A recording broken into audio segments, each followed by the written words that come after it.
Hello hello hello welcome to Arjit official blog. আর আজকে নতুন blog নিয়ে চলে এসেছি। বিএনএভেটারের অফিসটা কখনো দেখায়নি আপনাদের, তো আজকে রাজাদাকেও ধরেছি আর আপনাদের বিএনএভেটারের অফিসের সামনে থেকে যাব। মেন কেন এসেছি সেটা হচ্ছে কিছু শ্যুটিং রয়েছে, তো শ্যুটিং করব। তার আগে অফিসের সামনে মনে হলো একটা ব্লগ ধরি, রাজাদাকে আবার ধরেছি, তার মানে একটা ব্লগও করি। তো welcome to Arjit official blog আর ওয়েলকাম টু রাজাদাও করি। রাজাদা ওয়েলকাম ওয়েলকাম ওয়েলকাম ওয়েলকাম। এই গরমের মধ্যে আসার জন্য অনেক অনেক ধন্যবাদ। অনেক অনেক ধন্যবাদ। কি গরমেই তো আমাদের কাজ, আমরা তো লেবার। তোমরা লেবার? হ্যাঁ, আপনারা মালিক। আচ্ছা, আপনার গাড়িটা কার? গাড়িটা তো চেরা চেরা লাগছে, এতগুলো স্টিকার ফিকার লাগানো। তাহলে তো এটা তো রাজাদারই গাড়ি। তাহলে লেবার কে হলো? লেবার হলো আমি, আর মালিক হলো কে? নিশ্চয়ই নিশ্চয়ই নিশ্চয়ই। তো এরম করেই রাজাদার সাথে আমার প্রায় 3 বছর তো হতে চললো। 2022। হ্যাঁ, তো অলরেডি আমাদের একটা 3 বছরের সম্পর্ক দিক থেকে আমরা রান করছি। তো 30শে মে তো শক্তি সম্মান। রাজাদা কতটা এক্সাইটেড এবছরে? প্রচণ্ড এক্সাইটেড। এটা একটা তোমার অরিজিৎ অফিসিয়ালে একটা ল্যান্ডমার্ক ইভেন্ট। 2 বছর আমরা এটাকে অ্যাটেন্ড করেছি। প্রত্যেক বছর যেটা বলছি সেটা এবছরও বলছি, যে ওই যে 17-18খানা স্টোরি পাওয়া যায়। 20টা এবার 20টাই থাকে। 20টা যে স্টোরি পাওয়া যায়, ইন্সপিরেশনাল মানে এটা। তারপর তোমার এদেরকে নিয়ে যেটা করা হয়, কালার্স অফ কারেজ যে ইভেন্টটা করা হয়, mission 100 fighters, these are all very touching events. মানে যারা ইনভলভ তারাই জানে যে এটা কত টাচিং এই ইভেন্টগুলো। এই যে আসলে আমাদের তো উদ্দেশ্য পজিটিভিটি স্প্রেড আপ করা, তো আমরা মনে হয় এইটা পারছি, আমাদের পজিটিভিটি সেই অনুযায়ী স্প্রেড করতে পারছি। তো আমি ক্যামেরা পার্সনকে বলবো একটু ঘুরে আগে বিল্ডিংটা দেখাতে। আমরা বিএনএভেটারের অফিসের সামনে চলে এসেছি। তো এটাই হচ্ছে বিএনএভেটারের অফিস। আজকে আমাদের শ্যুটিং আছে ভেতরে, তো আমরা কিছু এপিসোড আজকে শ্যুট করব। রাজা, একটা রিসেন্ট কাজ তুমি করছো বা জানি, এটা টেকনোলজি আমাদের ওয়েস্ট বেঙ্গল, পশ্চিমবঙ্গ, ভারতবর্ষে ক্রমাগত এগোচ্ছে।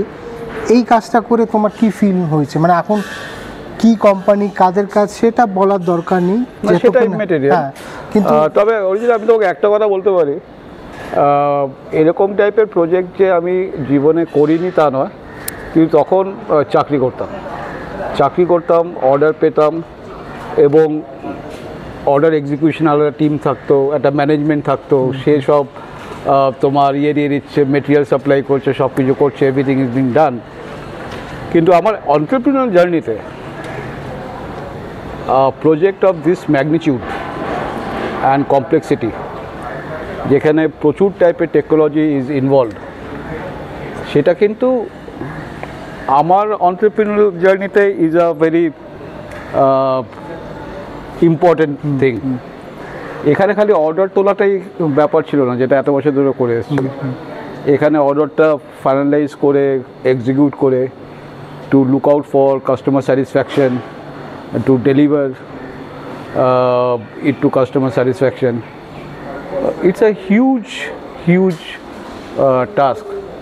এটা প্রজেক্টটা এখন শেষের দিকে, হয়তো কয়েকদিনের মধ্যেই প্রজেক্টটা হ্যান্ডওভার হয়ে যাবে।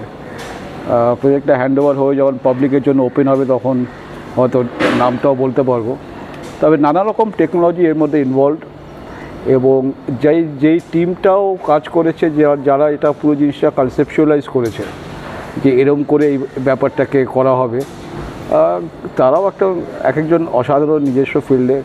প্রচুর কনসালটেন্ট আছে, সেই কনসালটেন্টের মধ্যে নানা রকম অ্যাসপিরেশন লেভেল আছে। তো ইটস আ বিগ এক্সপিরিয়েন্স। মানে ব্যবসায়ী হিসেবে টু এক্সিকিউট এরকম টাইপের একটা কাজ, যেখানে মাল্টিপল টেকনোলজি আছে, আর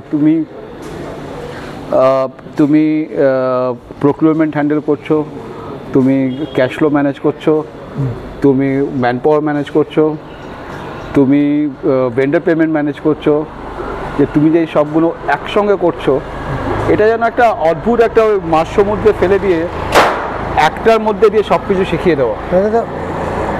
কাজটা যখন তুমি ধরো বা টেক ওভার, মানে হ্যান্ড ওভার না, কাজটা আমি করবো, মেন্টালি ডিসাইড করো, লড়াইটা কার সাথে হচ্ছিল, নিজের সাথে নিজের ওভারকাম করা চ্যালেঞ্জে, নাকি মানে ভয় পাচ্ছিল একটা রিস্ক নিয়ে নিলাম, এটা করা উচিত হলো কি না, এটা হচ্ছিল না, নিজের সাথেই নিজেই লড়াই না, নিজের সঙ্গে নিজেরই ভয়টা ওরকমভাবে আসেনি। মানে টেকনোলজির ব্যাপারটা, স্পেশালি যে ডোমেনে আমি চিরকাল কাজ করে এসেছি, যেটা হলো ELVV সেগমেন্ট, সেটা হলো audio video synchronisation, 3D mapping, hand ত্যান যা আছে, এই সাবজেক্টগুলো আমার কাছে আননোন নয়।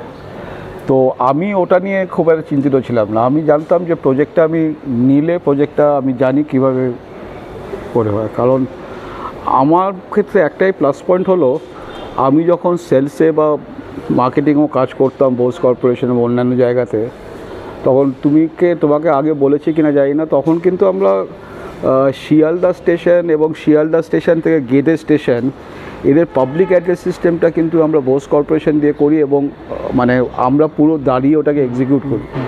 তো প্রজেক্ট এক্সিকিউশন নিয়ে আমাদের মানে আমার অভিজ্ঞতার কোনো মানে ওই দিক থেকে আমার কোনো চ্যালেঞ্জ ছিল না। চ্যালেঞ্জটা একটা দিক দিয়ে ছিল যে বিশাল অপরচুনিটি, এটা যেন বুফ আপ না হয়, নাম্বার 1। নাম্বার 2, এই যে এতগুলো প্যারামিটার ম্যানেজ করা, মানে এটা তো খালি ওই কেবিল ফেললাম, 4টে স্পিকার লাগালো টাইপের প্রজেক্ট, জিনিস আনা, অ্যাসেম্বলি আনা, স্পেসিফিকেশনস দেখা, তারপর এই যে একটার সঙ্গে একটা তোমার ইন্টিগ্রেশন হচ্ছে, তারপর যেরম করে স্লাইডগুলো চেঞ্জ হচ্ছে, তার সঙ্গে একটা সিলিংয়ে একটা লাইটিং এফেক্ট ক্রিয়েট করা, তার সারাউন্ডিং পেরিফেরিতে তার সিঙ্ক্রোনাইজ করে লাইট সিকোয়েন্সিং করা, এই যে এতগুলো প্যারামিটার একটা প্রজেক্টের মধ্যে ছিল, এটা একটা বিশাল অভিজ্ঞতা। কতটা প্রফিটেবিলিটি, কতটা কী, দ্যাটস এ সেকেন্ডারি ইস্যু। কিন্তু অ্যাজ অ্যান এন্টারপ্রিনার এই যে এটা পাওয়া, এই যে অভিজ্ঞতাটা পাওয়া, এটা কেউ আমার থেকে অনেক কেড়ে দিতে পারবে না। মানে এইটা হলো আমাদের নিজস্ব বর্ণ, এবং আমার টিমের যার সঙ্গে হয়তো তোমার আজকে আলাপ হবে, তাদেরকেও জিজ্ঞেস করলে বুঝতে পারবে। এবং আমার টিমের কাছে হ্যাটস অফ, মানে রাত্রি 10টা 11টা যতক্ষণ অবধি কাজ করতে হয়েছে, আমাকেও বলতে হয়নি অনেক সময়। একটা আমি যে ধরনের যে শ্যুটটা আজকে করবো, সেটা হচ্ছে বিইনোভেটর পরিবার। মানে এইটা আমি রিসেন্ট অ্যাড করেছি এই কারণে যে কোনো ব্র্যান্ড, যে কোনো অর্গানাইজেশনের পেছনে একটা মানুষের তো লড়াই থাকে না, তার সাথে অনেকগুলো মানুষের হাত থাকে, একটা স্ট্রাকচারের লড়াই থাকে। সেই স্ট্রাকচারের ফেসগুলো কারা, কীভাবে লড়াই করা, আমার মনে হয় এইগুলো একটা শেয়ারিং অফ থটস মানুষের কাছে আসা উচিত। এবং তুমি দেখা করলে বলবে, তাও আমি এখন বলে রাখি, মানে এটা একটা অদ্ভুত ব্যাপার। মানে এই অর্ডারটা পাওয়ার পরে অনেক এমপ্লয়ি ছেড়ে দেয়, কিন্তু সেটা সাপে বর গিয়ে দাঁড়ায়। এবং কিছু এমপ্লয়ি এমন আমরা পেয়েছি যারা প্রচণ্ড স্কিল্ড, এবং আমার আশীর্বাদ তাদের কাছে, তারা যেরমভাবে এই প্রজেক্টটাকে একা হাতে নামিয়েছে, মানে দিন রাত এক করে যাই করেছে, তার জন্য মানে বিইনোভেটরের তরফ থেকে আমি খুবই, এটা একটা team work, absolutely team work. যেমনি ওরাও তোমার কাছে এই কাজটা করে, ওরাও তো জীবনে উন্নতির একটা রাস্তা পেল, ওই আউট পেলো, যে স্কিল্ড হলো। তুমি চিন্তা করো, এই প্রজেক্টটা থেকে ওরা কী শিখলো। এই প্রজেক্টটা থেকে ওরা ডিফারেন্ট টাইপ অফ অডিও, যেটা হয়তো কলকাতাতে হয়তো খালি সায়েন্স সিটিতে লাগানো আছে, তাছাড়া কোথাও লাগানো নেই। ভিডিও সিনক্রোনাইজেশন, 3D ম্যাপিং, ঠিক আছে, বিশ্ববিখ্যাত প্রজেক্টের তার installation commissioning, interactive touch panel, lighting, automation, এই যে সব কিছু একটা প্রজেক্টের মধ্যে পেলো। এইরকম টাইপের প্রজেক্টটা পাওয়াও কিন্তু একটা ভাগ্যের ব্যাপার। মানে তুমি অ্যাকচুয়ালি কীরকম প্রজেক্ট পেতে পারো, ঠিক আছে, একটা রেস্টুরেন্ট আছে, একটা অডিটোরিয়াম আছে, একটা ক্লাস। আমি আসলে ভিজিট করেছি লোকেশনটা, আজকে বলছি না, আমি নিজে গেছি, দেখার পরে আমারও মনে হয়েছিল এটা একটা খুব বড় অ্যাচিভমেন্ট বিইনোভেটর এবং রাজাদার।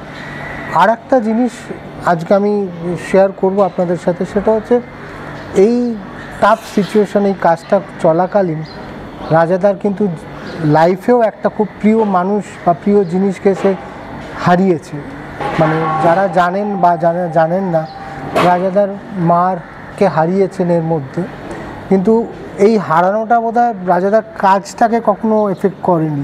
তুমি তো মানে এটা যদি একটু শেয়ার করো। কাজটাকে এফেক্ট করার মতো মানে ওইটা মানে মার চলে যাওয়া তো এখন অবধি সিঙ্ক করেনি, কারণ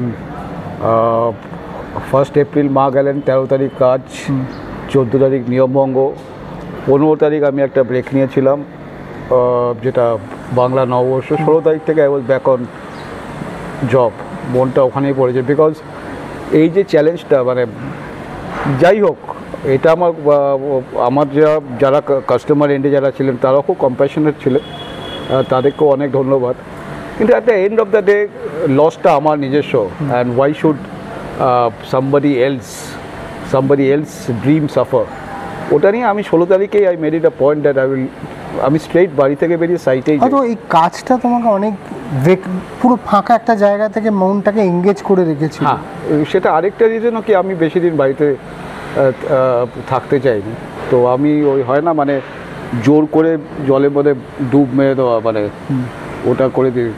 তো এখন এটা হলো যে এটা করি, সাইটটা তাড়াতাড়ি হ্যান্ড ওভার হোক।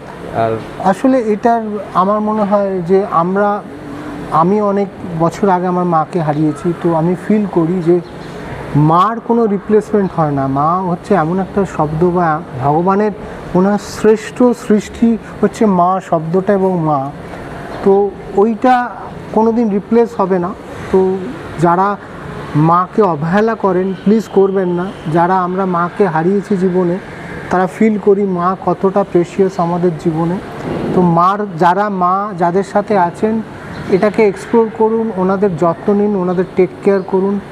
তো রাজাদা, আজকে এই মুহূর্তে এই ব্লগটা এখানেই শেষ করব। তার আমার মনে হলো যে এইখান থেকে আর একটা জিনিসের শুরুয়াত হচ্ছে যে মাসিমা কিন্তু যাননি, এনারা কোনো দিন যেতে পারে না, মা সবসময় আমাদের সাথে আছে, থাকবে। বি ইনোভেটরের গ্রোথকে ক্রমশ বাড়াতে হবে। বি ইনোভেটরের জার্নিটা বোধহয় আরও অনেক আগে এগোতে হবে। তো এই কাজটা তোমার জীবনে যেমনি একটা কিক, তুমি কি ভাবছো, মানে ব্লগটা শেষ করবো, তোমার আগামী দিনে কি ভাবনা চিন্তা বি ইনোভেটর নিয়ে, সেটা যদি একটু শেয়ার করো।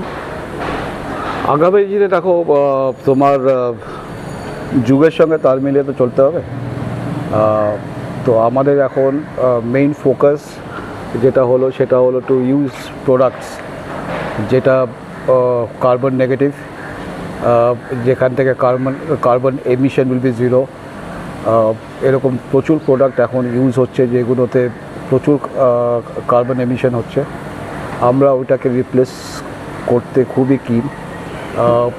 2-3টে খুব সুন্দর প্রোডাক্টের লোকেদের সঙ্গে রিসেন্টলি আলাপচারিতা হয়েছে, এবং ওটাকে আমরা খুব অ্যাগ্রেসিভলি এবছর করব।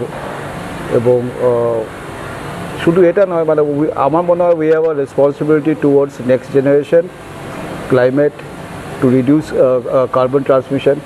এবং যেই প্রোডাক্টটি ইউজ করবো সেগুলোকে এই অ্যাঙ্গেল থেকে চিন্তা করে এইগুলোকে এনহ্যান্স করবো। তো খুব একটা সুন্দর ভাবনা চিন্তা, এবং এই ভাবনা চিন্তার সাথে অরিজিৎ অফিসিয়াল এবং বি ইনোভেটরের একটা বড় চেন অফ রিলেশন। 2 বছর ক্রস করে আমরা 3rd ইয়ারে ঢুকছি, এবং এটাই আমরা শুরু করেছিলাম ফেব্রুয়ারি স্টার্টআপ ব্রিলিয়েন্স অ্যাওয়ার্ড দিয়ে।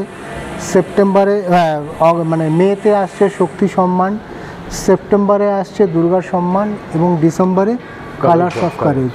তো আমাদের একটা থট প্রসেস যেটা হচ্ছে নতুন কিছু করার, নতুন কিছু মানুষের সামনে আনা, মানে নতুন কিছু জিনিসকে মানুষকে রিপ্রেজেন্ট করে রিফ্রেশ করা মানুষের মাইন্ডকে। থ্যাংক ইউ রাজাদার সময় দেওয়ার জন্যে। আরও ইনফরমেশন আছে, ওগুলো অরিজিৎ অফিসিয়াল আমার যে মেন চ্যানেলটা আছে সেইখানে আসবে আগামী দিনে এপিসোডের মাধ্যমে। তো যতদিন না আসে আপনারা ওয়েট করবেন, সঙ্গে থাকবেন। আর আমার যে ব্লগ চ্যানেলটা সেটাকে সাবস্ক্রাইব করবেন। তার কারণ হচ্ছে আমি এই ধরনের ইনফরমেশন বা এই ধরনের শুটিং করতে গিয়ে কিছু মুহূর্ত বা কিছু মানুষের সাথে খুব টক, মানে যে কথাটা মানে রাজাদাও জানে না আমি কি প্রশ্ন করব, আমিও জানি না আমি কি প্রশ্ন করব, মানে কেউ জানি না। এটা টোটালটাই একটা ইম্প্রোভাইজেশন থেকে এই মুহূর্তগুলো ডেভেলপ করে। তো আমার মনে হয় জীবনে ভালো মুহূর্তকে স্প্রেড করুন, শেয়ার করুন, আর ভালো কিছুর সঙ্গে নিজেকে জড়ান। পৃথিবীটা নেগেটিভিটিতে ভরে যাচ্ছে, হিংস্র, মারপিট, খুনোখুনি, ধ্বংসের দিকে এগোচ্ছে, তার মধ্যে পজিটিভিটি স্প্রেড করাটা কমে যাচ্ছে। তো সবাই মিলে একটু পজিটিভ থাকুন আর পজিটিভ স্প্রেড করুন। দেখা হচ্ছে পরের ব্লগে নতুন একটা ভিডিওর সাথে। সঙ্গে থাকবেন। টাটা।